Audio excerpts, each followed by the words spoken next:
Notice number 95 of 2025.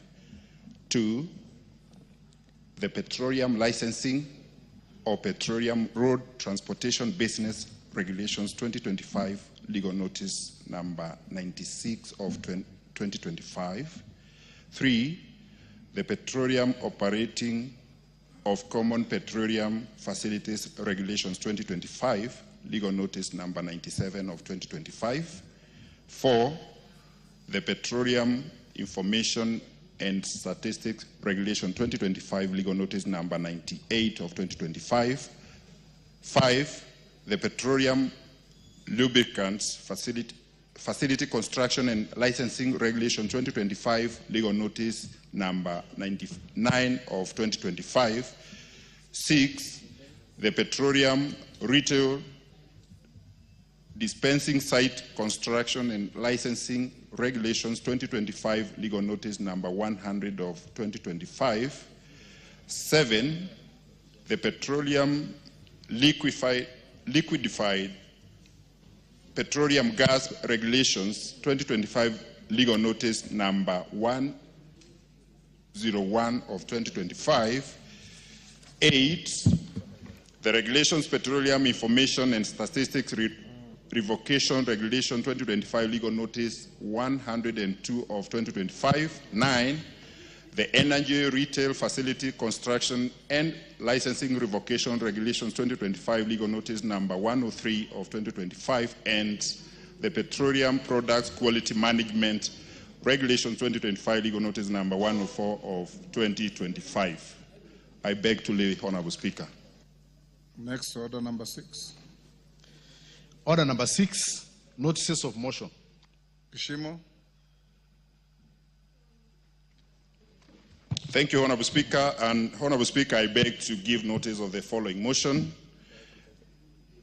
that this House adopts the report of the Committee on Delegated Legislation on its consideration of 10 regulations relating to the petroleum sector laid on the table of the House on the Thursday, 16th October 2025, and pursuant to the provisions of Section 18 of the Statutory Instruments Act, Cap 2A, announce in entirety the following regulations. 1, the Petroleum Business Licensing and Petroleum Logistics Facility Construction Permit Regulations, Legal Notice number 95 of 2025.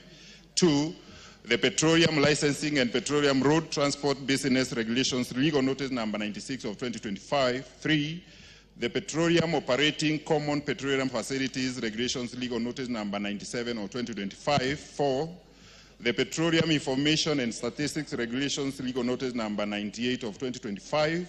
5, the Petroleum Lubricants Facilities Construction and Licensing Regulations, Legal Notice number 99 of 2025. 6, the Petroleum Retail Dispensing Site Construction and Licensing Regulations, Legal Notice number 100 of 2025. 7, the Petroleum Liquefied Petroleum Gas Regulations, Legal Notice number 101 of 2025. 8, the Energy Petroleum Information and Statistics Revocation Regulations, Legal Notice number 102 of 2025.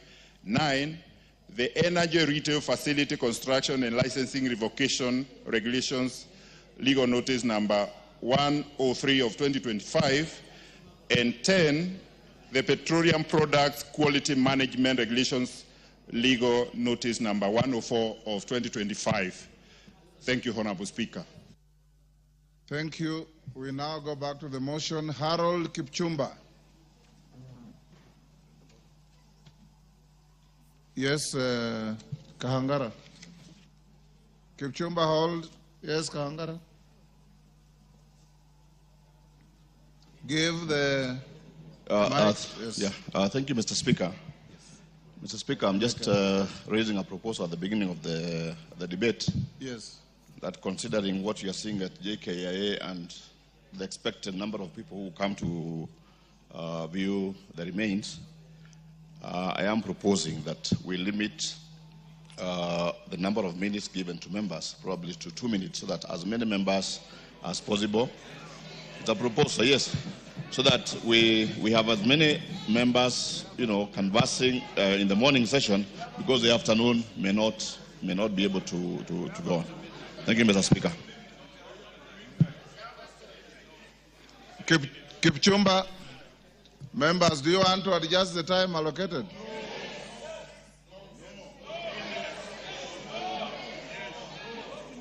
Order. Order. You passed a motion to sit up to midnight. I know that there is an anxious but peaceful crowd out there wanting to see the body of the Prime Minister. The body is not here yet. The body will be here by noon. Those of you who want to speak for 1 minute, do so. Those of you who want to speak for 2 minutes, do so. Kipchumba. Thank you, Honorable Speaker. I want to pay tribute to my friend. I first met Odinga. Yes, member for Kapchai.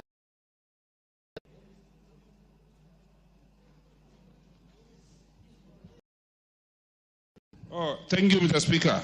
Mr. Speaker, I rise on point of order 83 to know if it is in order for a ranking member to divide the Speaker's direction yesterday, Honorable Bosin, and come dressed like that, Mr. Speaker, now that Honorable Wario has just left to go and change and become well-dressed, Mr. Speaker.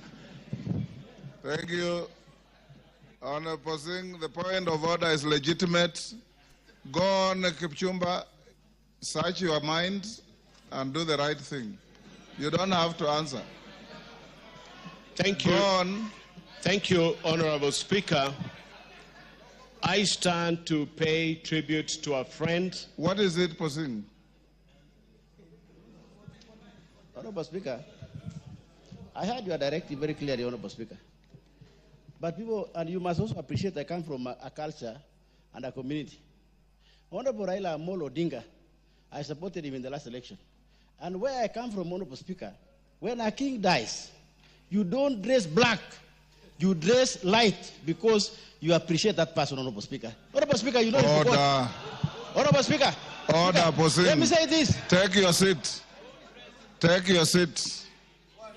To begin with, I know the anthropology of every community in Kenya.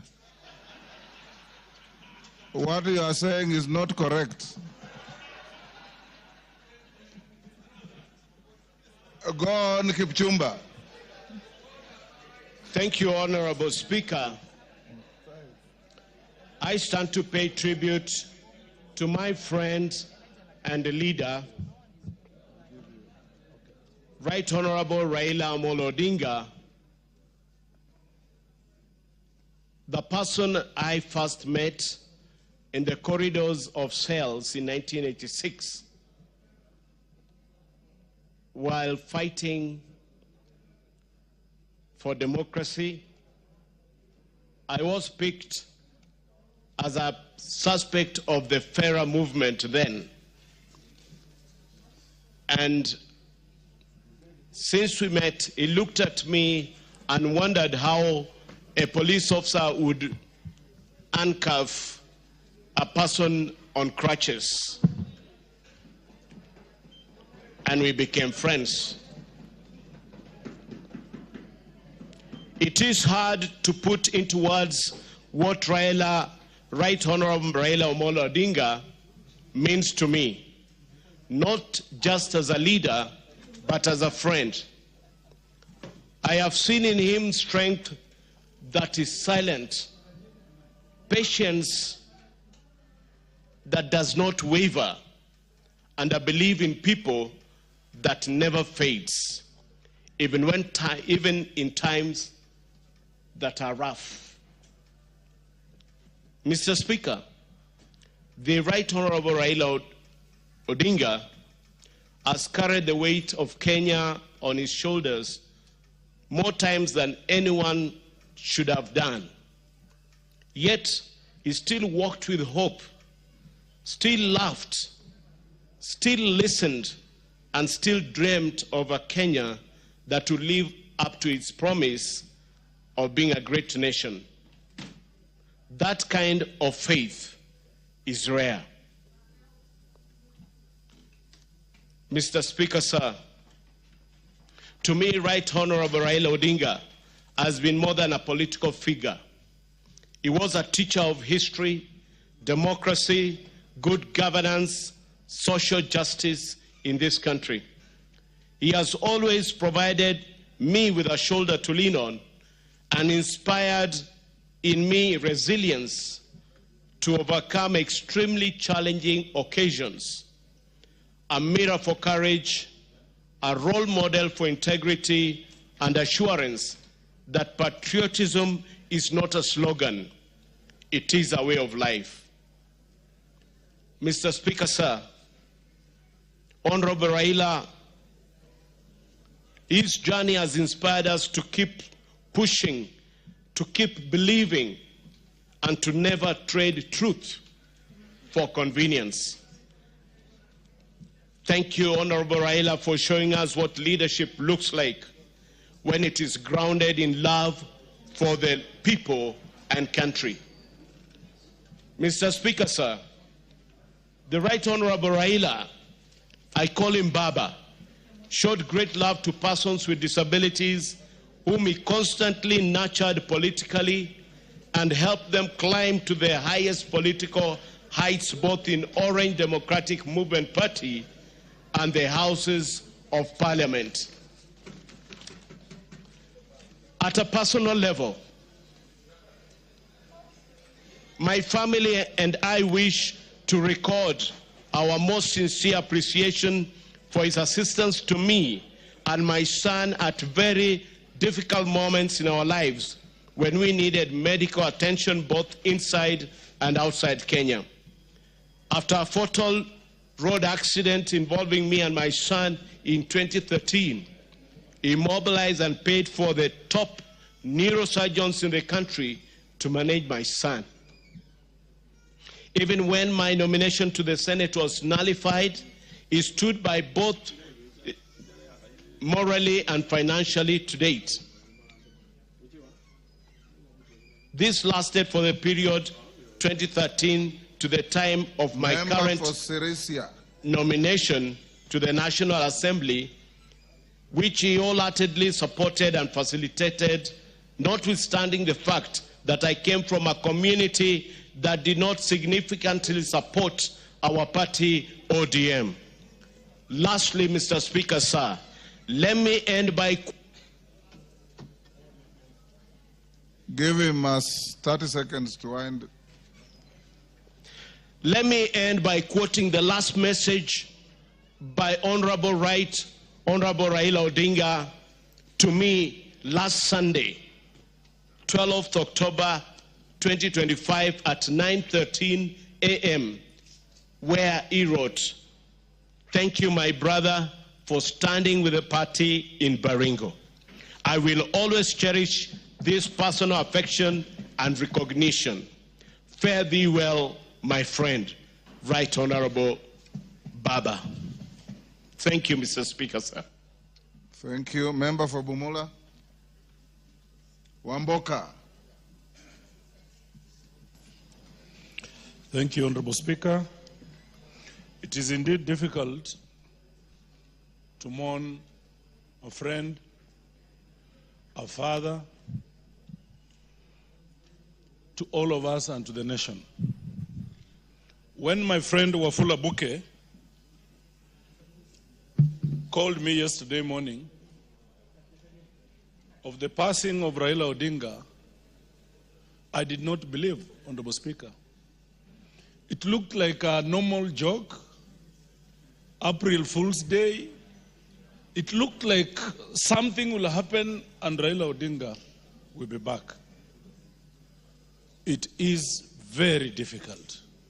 We mourn a very courageous man. I admired the courage of Raila Amolo Odinga from when I was a young boy.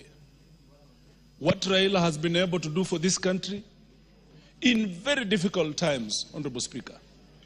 We remember him for liberating this country when no one could dare speak to the government, at the government. Raila Odinga did, and that is why we enjoy this peace that we have today democratically. I remember Raila's courage, Honorable Speaker. After election, we had maandamano. One day, one time, before we set out for the streets, Honorable Speaker, we were in a room with the other party leaders, now deciding which routes to use, Honorable Speaker. I remember one party leader said, no, outside is bad. They are going to kill us. And it looked like all the other leaders were not ready to go that route. Raila Odinga told them, you will find me there. Let me die if I have to die for this country. He was a courageous man. Honorable Speaker, Raila Odinga, during campaigns, came to campaign for me in Bumula constituency. And at that time, I was standing on DAP, my party DAP Kenya. There was an ODM candidate in my constituency. Raila Odinga instructed the Honorable Junet Mohammed to pull down the ODM candidate in my favor, Honorable Speaker. I know it has not been easy for many people to get any money from Raila Odinga. Raila Odinga supported my campaign with 3.5 million, Honorable Speaker. I am the chairman of PIC, Honorable Speaker, in this House because of Raila Amolo Odinga. I know I'm a first-time MP. I'm not a ranking member. I could not be the best. I may not be the best. But Raila Odinga saw it important and fit that I sit and chair PIC, Honorable Speaker. It is very difficult to mourn such a man. During the impeachment motion I sponsored against the Honorable Mithika Linturi, Honorable Speaker, it was not very easy. Being the first impeachment motion, post-2010 Constitution, Honorable Speaker. It was a first in its kind. I didn't know where to start. I didn't know how to head. Raila Odinga gave me a lot of courage. Raila Odinga told me, young man, this is your first cup. I have so many cups. This is your first cup. He gave me lawyers to support me in the impeachment, Honorable Speaker. I want to believe that Raila Odinga is dead, but that which he stood for. Yes, Honorable Odanga, what's the point of order? Thank you, Honorable Speaker. I just want to remind my son here, you know he's my son and a member for Bumula, that his motion was, impeachment motion was not the first post-2010. I did sponsor one for the removal of, yes, Honorable Jacob Kaimenyi. Thank you, sir. Yes. Chair, add me one minute. 30 Thank you, seconds. Oja. Wind up. Wind up. Honorable Speaker, it is very difficult to mourn Raila Odinga. He has left very many orphans, and I'm one of them, Honorable Speaker. I feel it in my heart. But Raila Odinga, you are gone. We will not let you down. Fare thee well, Raila Amolo Odinga. Murugara, George. Thank you. Thank you very much, Honorable Speaker. Honorable Speaker, yesterday was a dark day. A dark cloud fell over our country, and by the time it started fading away, the sad news were broken to us that the former Prime Minister, the Right Honorable Raila Amolo Odinga, was no more and that he had rested. The country was plunged into mourning, led by His Excellency the President, Dr. William Samoei Ruto, and everyone. And even as we convey these messages this morning, the entire country is actually mourning. The Right Honorable Raila Amolo Odinga is just about to be walked into this house so that he can lay in state and we are able to pay his last respects. Before we do that, allow me, Mr. Speaker, on my own behalf, on behalf of my family, and on behalf of the great people of Tharaka constituency, Tharaka Nithi County, to convey my deepest and most sincere condolences to the family of the late Right Honorable Amolo Raila Odinga, to his wife, Ida, his two daughters, Rosemary and Winnie, his son, Raila Jr., and the patriarch of the family, Dr. Oburu Oginga, and the sister, who is also our colleague here, Ruth Odinga. Indeed, we will remember the good days of the late Right Honorable Raila Amolo Odinga with nostalgia because of what he has done for this country up to the last day when he actually rested in peace. Allow me, Honorable Speaker, to draw some analogies between the father and the son.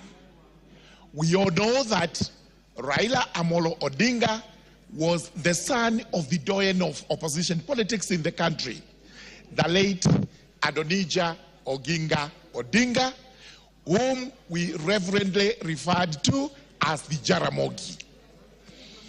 Indeed, it's extremely proud for one to be like his father. Both were selfless persons who would sacrifice everything for the sake of the country, Kenya. For example, the senior Jaramogi declared publicly, without blinking an eyelid, to the white man that there would actually be no independence to this country without Jomo Kenyatta. Purely selfless, when he knew for sure that he would have actually taken the reins of power to rule the country in the absence of Kenyatta. On the same shoe, the Right Honorable Raila Amolo Odinga in 2002 declared Kibaki Tosha when he knew for sure he would have contested and possibly won the election. This is what is known as selflessness par excellence. Similarly, even the tribulations, the travails all went through were similar. Detained purely because they were advocating for good governance in the country. With those remarks, it is important to say that like father, like son, Raila Amolo Odinga strode the country, strode East Africa, strode the continent of Africa and the world like a colossus, advocating for good governance, democracy, human rights, and justice. We will remember the former Prime Minister, Raila Amolo Odinga, as the doyen of devolution and democracy in Kenya. Allow me to go back to your adage. Raila Amolo Odinga is dead today, but long live Raila Amolo Odinga, Tinga, Baba, and all the acronyms we have reverently given to the former Prime Minister. Cynthia Muge. Thank you, Honorable Speaker, for the opportunity not to just eulogize the Right Honorable Raila Amolo Odinga, but to also acknowledge his immense contribution that he made to this country in democracy, in the fight for unity and freedom. Honorable Speaker, the late Right Honorable Raila Amolo Odinga stood for many things, and I'm a beneficiary of some of the things that he stood for. In the Constitution of Kenya and the issues of devolution, Honorable Speaker, I was first elected in the County Assembly of Nandi, which is a creation of the late Honorable Raila Amolo Odinga, and he stood for it. Honorable Speaker, we mourn today a man whose immense contribution into the development of this country cannot be wished away.